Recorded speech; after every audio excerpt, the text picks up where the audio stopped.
매일 아침 책 읽기로 하루를 시작하는 행복 습관, 미라클 독서입니다. 오늘 함께 읽어볼 책은 투자의 배신, 월가의 전설 캔피셔가 폭로하는 주식시장의 거짓말. 캔피셔, 라라 호프만스 지음, 이원진 옮김, 길벗에서 펴낸 책입니다. 차례 파트 1. 시장의 팽배한 미신이 당신의 발등을 찍는다. 파트 2. 월가의 지혜가 당신의 돈을 노린다. 파트 3. 투자 상식이 당신의 계좌를 망친다. 파트 4. 역사적 교훈은 당신을 손실로 이끈다. 파트 5. 미국 증시만으론 충분하지 않다. 파트 1. 시장의 팽배한 미신이 당신의 발등을 찍는다. 투자자가 원하는 만큼의 수익을 내지 못하는 이유는 무수히 많다. 사람들은 시장을 이긴다는 낭만적인 목표를 추구한다. 이건 어렵긴 해도 달성할 수 있는 고상한 목표지만 대부분 시장만큼의 수익률도 내지 못하거나 시장보다 부진한 수익률에 허덕인다. 여기서 시장이란 미국 증시의 벤치마크인 S&P 500 지수를 말한다. 여러분은 오늘날 쉽게 구할 수 있는 기술과 정보를 맘껏 활용하고 지금까지 나온 모든 집단 지성을 동원하면 전반적으로나 평균적으로 뛰어난 투자 성과를 올릴 수 있다고 믿는다. 그러나 압도적 다수의 투자자가 처한 현실은 그렇지 않다. 거기에는 여러 가지 이유가 있다. 그중 주요한 한 가지 이유는 우리 두뇌가 투자에 적합하게 진화하지 않았다는 점이다. 나중에 더 자세히 살펴보겠지만 우리의 뇌는 의식주를 해결하는 데 최적화되게 진화했다. 그래서 크고 강하고 안전한 건물을 짓고 목숨을 살리는 백신을 개발하는 일엔 도움이 되더라도 자본시장을 정복하는 데는 아무런 도움이 되지 않는다. 사실 오히려 해를 끼칠 수도 있다. 인간은 직관적으로 행동하지만 시장은 본래 반직관적 방식으로 돌아가기 때문이다. 쉽게 말해서 우리 두뇌가 진화된 방식 탓에 우리는 시장을 완전히 오판할 위험이 있다. 그래서 사실은 위험이 가장 적을 때조차 오히려 위험이 컸다고 느낀다. 그리고 패턴이 없는 곳에서 패턴을 찾으려는 성향으로 인해 아주 혼란스러운 것이 있으면 그것에서 질서를 찾고 싶어 한다. 그런데 의미가 없을 때 의미를 부여하려는 이런 내재적 욕구에도 불구하고 우리는 명백한 패턴을 완전히 무시하고 심지어 조롱하기도 한다. 일부에서는 증시에 대해 우리가 가진 가장 기본적이고 근본적인 미신을 다룬다.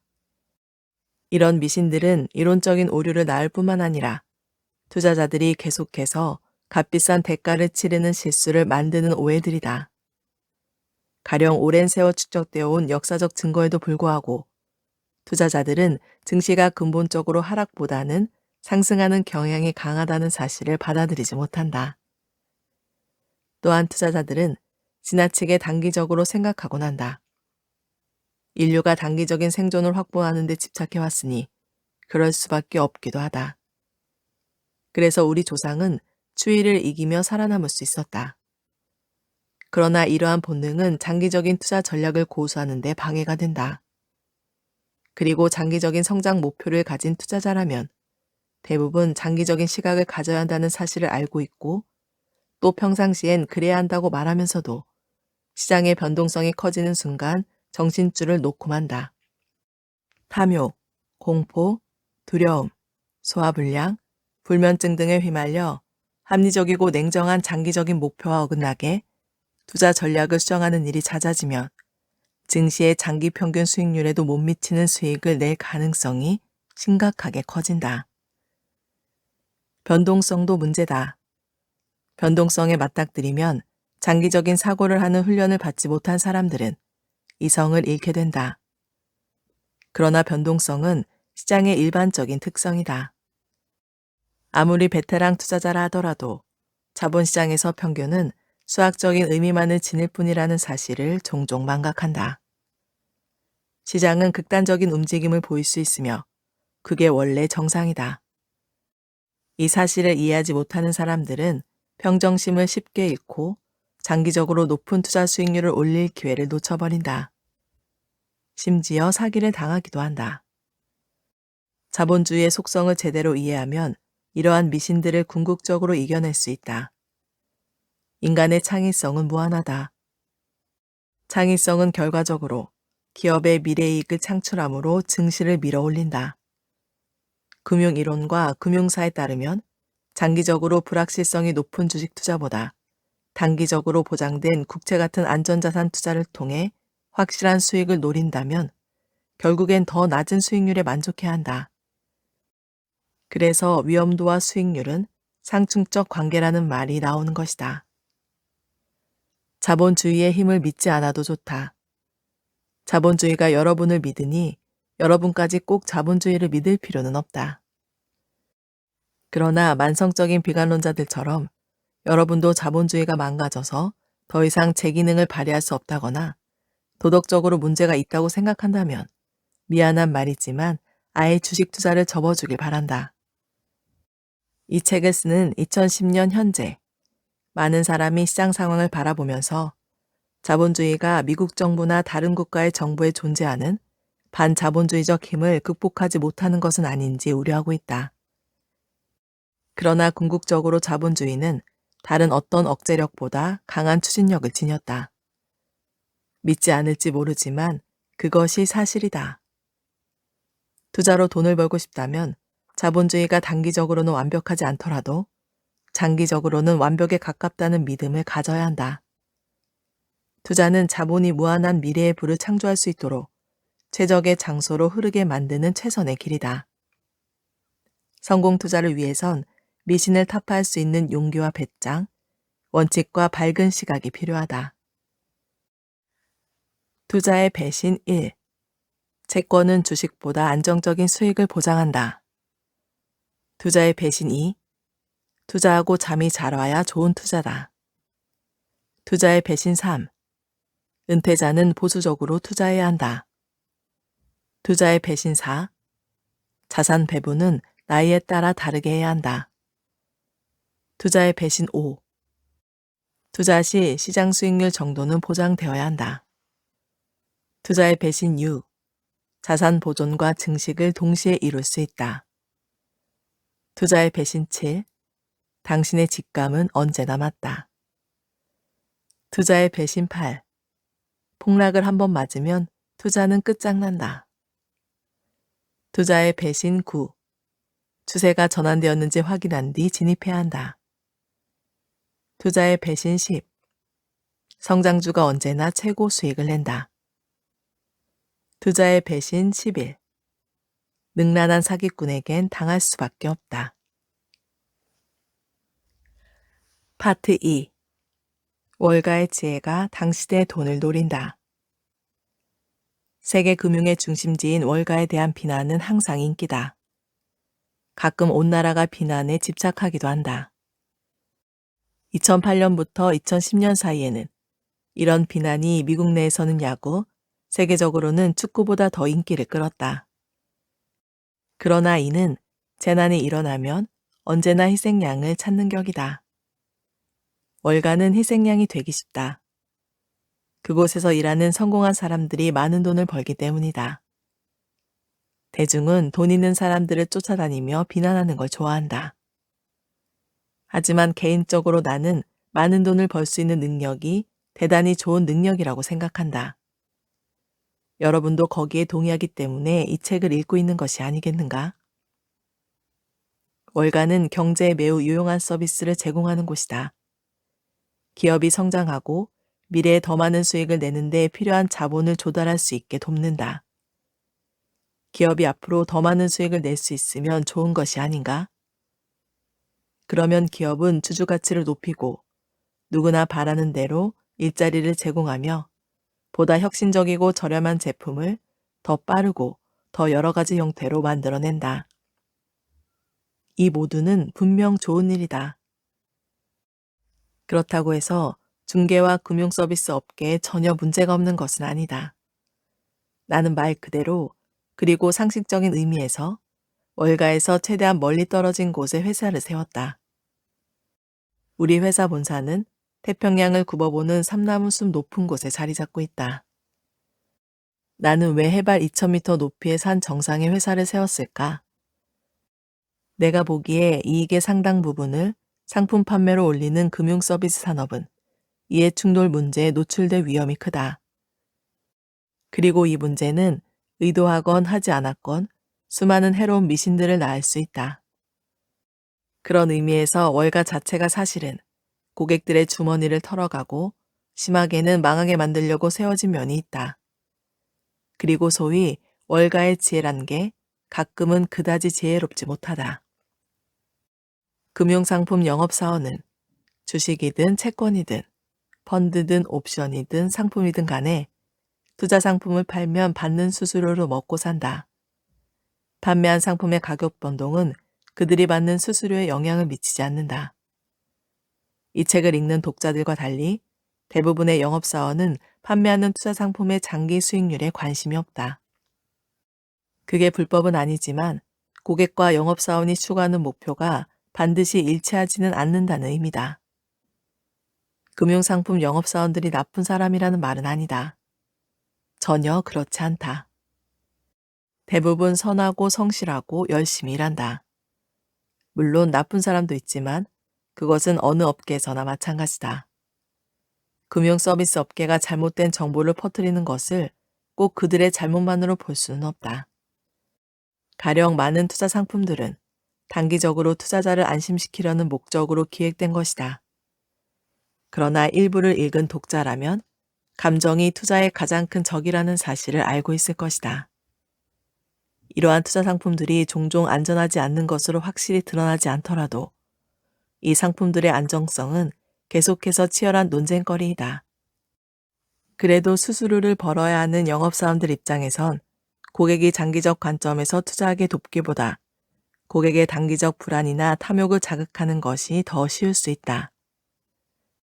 미래는 멀고 한참 떨어져 있으나 주택 대출금은 매달 말일마다 꼬박꼬박 내야 하기 때문이다. 그래서 월가에는 제대로 된 투자 상품들도 많지만 무원칙적으로 판매되는 상품들도 많다. 다시 말해 저비용에 아주 간단해 보이는 전략을 추종하는 사람들조차 단기적으로 혹하게 만드는 투자 상품들에 빠져서 엄청난 손해를 볼 수 있다. 월가는 똑똑한 학자가 한 말인 양 포장해서 인상적으로 들리는 헛소리를 쏟아내는 동시에 투자자의 사고를 수십 년 전으로 후퇴하게 만든다. 어처구니 없게도 업계는 언론의 도움을 받아 벤츠마크로서의 의미를 완전히 상실한 캐캐묵은 다우지수를 여전히 신봉한다. 이 책을 읽는 독자들은 제발 그러지 말기를 바란다. 월가가 기업들이 자본주의라는 멋진 엔진에 원활한 작동에 필요한 자본을 조달할 수 있게 돕는 더할 나위 없는 유익한 일을 한다는 점은 분명 칭찬할 만하다. 그러나 월가에서 갑자기 생길 수 있는 이해충돌 요소들에 조심해야 한다. 지금부터 어떻게 조심하면 되는지 설명해 주겠다. 투자의 배신 12. 빠른 손절이 큰 손실을 막는다. 손실을 끊는다니 손절이라는 이름부터가 멋진 것 같다. 손실을 끊고 싶지 않은 사람이 누가 있겠는가? 그것도 영원히 그럴 수 있다면 얼마나 좋을까? 그러나 슬프게도 손절한다고 해서 반드시 손실이 안 나는 건 아니다. 오히려 손절로 더 많은 돈을 잃을 수도 있다. 게다가 미래에 올릴 수익도 놓칠 수 있다. 거래 수수료와 세금도 부담해야 한다. 이렇듯 손절이 수익을 단전시키는 행위가 될 수도 있다. 장기적으로 그리고 평균적으로 손절은 손해라는 게 입증됐다. 손절의 작동 원리. 손절은 일정한 가격 이하로 주가가 하락하면 자동으로 매도하는 기계적인 방법이다. 주식뿐만 아니라 채권, 상장 지수펀드, 뮤추얼 펀드 등 금융시장에서 거래되는 상품은 손절이 가능하다. 사람들은 산 가격보다 15%나 10%나 20% 하락할 때를 손절 기준으로 정한다. 특별한 이유가 있어서가 아니고 사람들이 그냥 0이나 5로 끝나는 숫자를 좋아해서 그렇다. 13.46%나 17.11%를 손절 기준으로 정할 수도 있지만 대부분 그렇게 하지는 않는다. 어쨌든 주가가 손절 기준에 도달했을 때 매도하면 80% 급락해서 겪게 되는 큰 손실을 피할 수 있다는 것이 손절을 옹호하는 사람들의 논리다.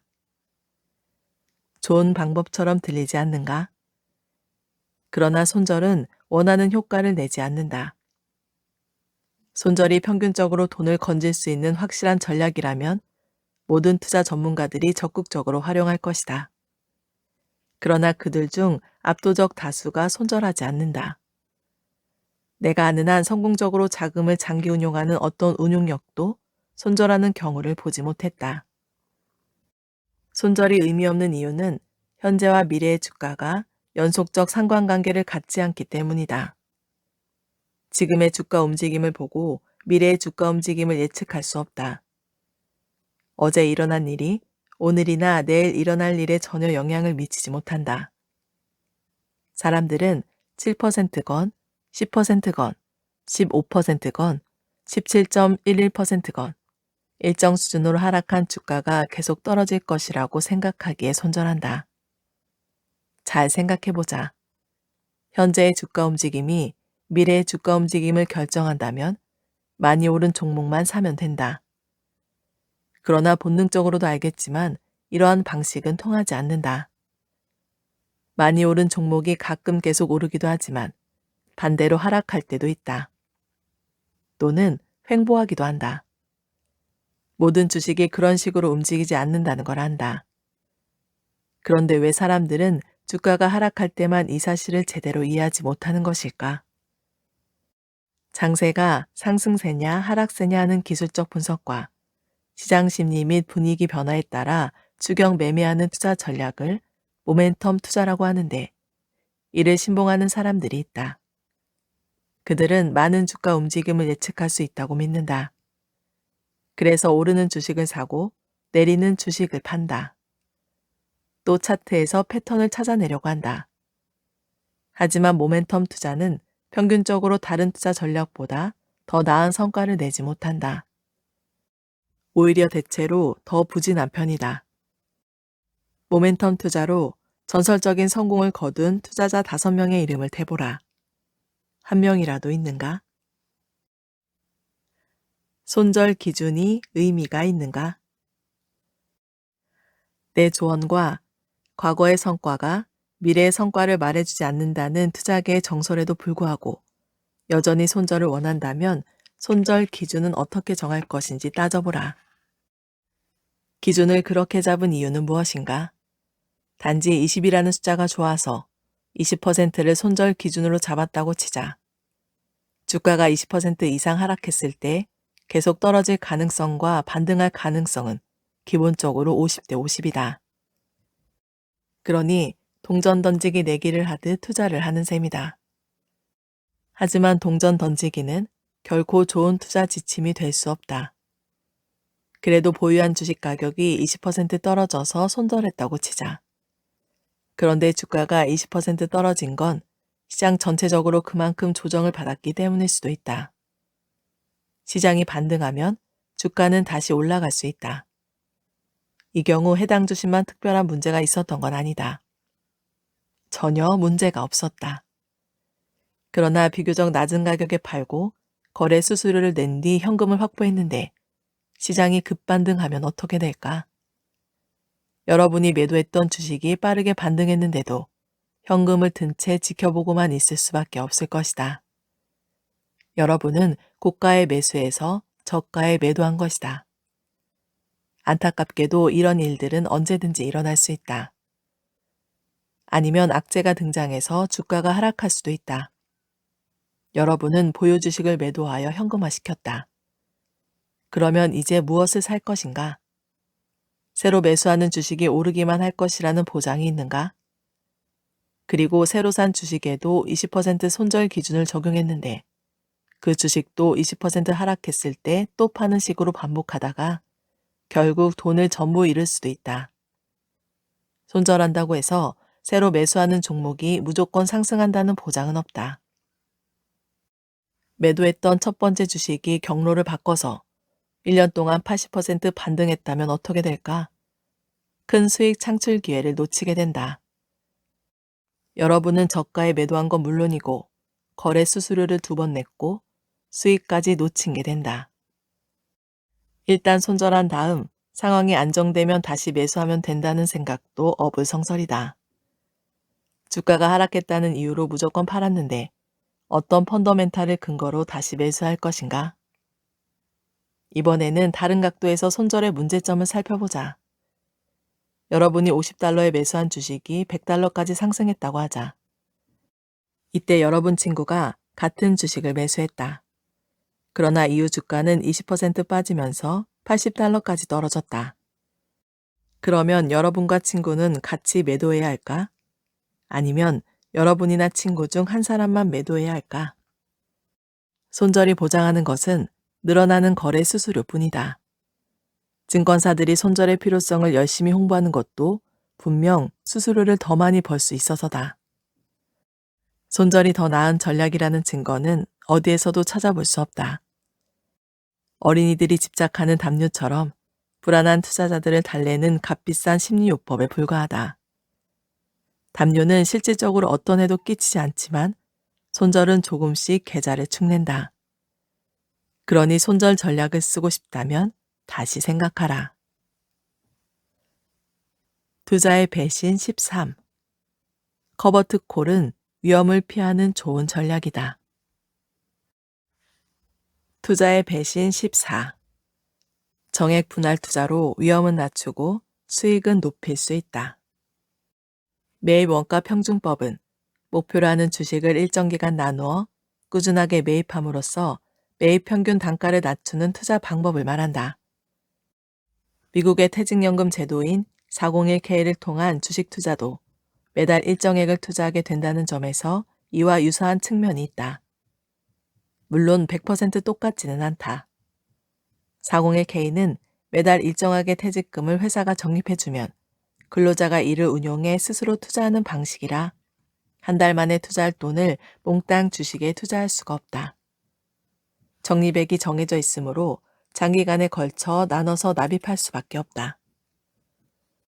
DCA는 충분한 투자금을 확보하고 있어도 몽땅 주식에 투자하지 않고 장기간에 걸쳐 조금씩 나눠서 투자하는 방식이다. 나쁜 시기에 보유자금을 전부 투자함으로써 생길 수 있는 위험을 피하기 위해서다. 대규모 조정을 앞두고 우연히 거액을 투자했다가 고점에서 물리면 낭패가 아닐 수 없다. 누구도 고점에서 매수하고 싶어 하지 않는다. DCA는 이렇게 장기간으로 분산시켜서 소위 나쁜 날에 올인함으로써 생기는 위험을 낮춰준다.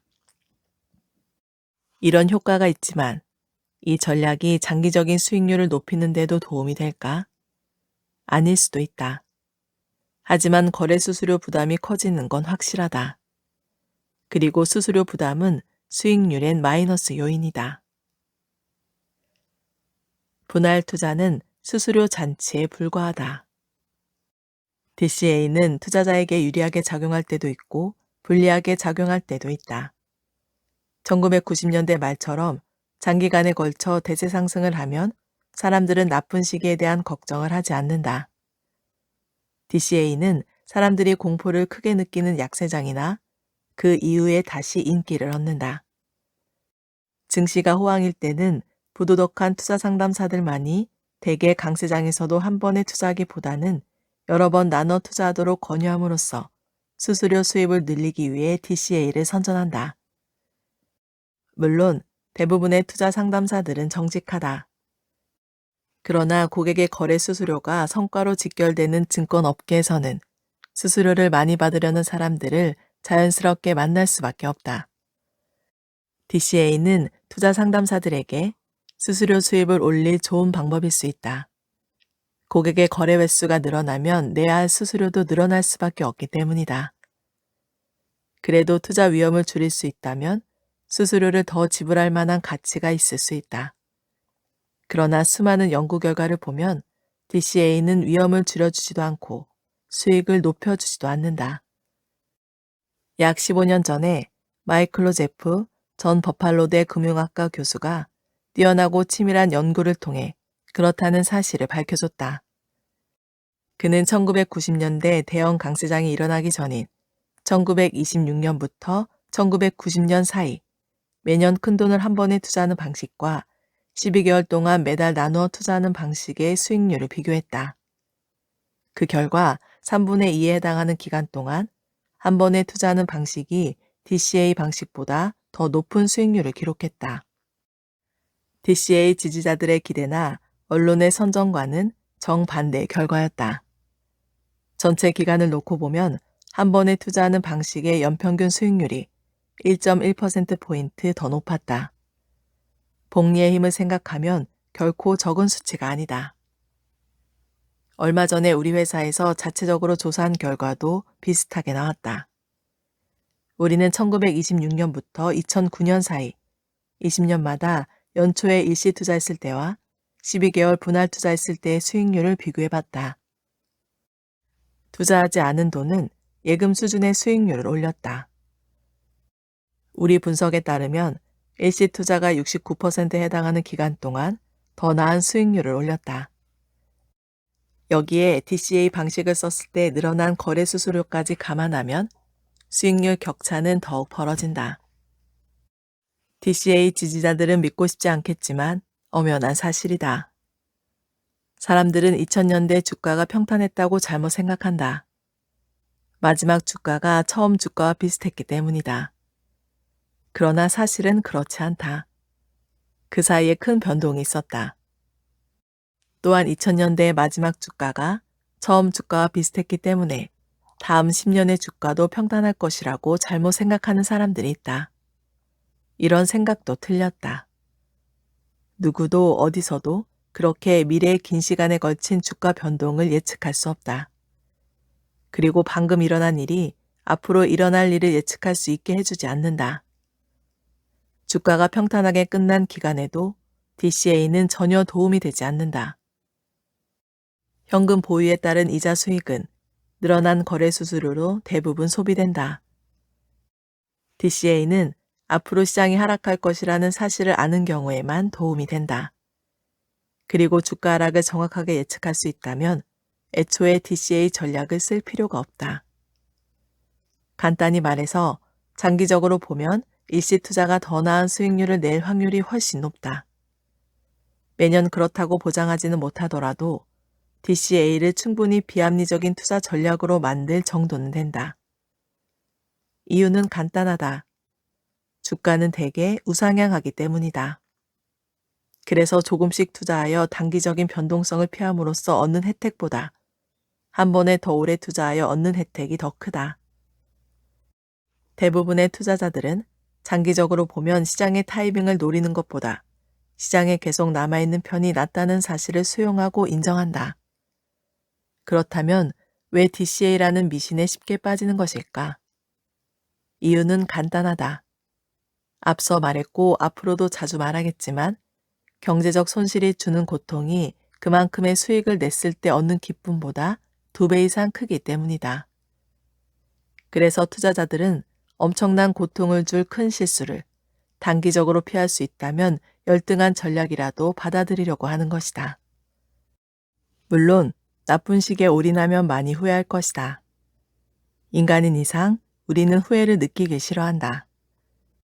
그래서 가끔 투자자들은 후회의 고통을 피하려고 불필요한 거래 수수료를 많이 내거나 장기 성과를 저해하는 기이하면서 비합리적인 선택을 한다.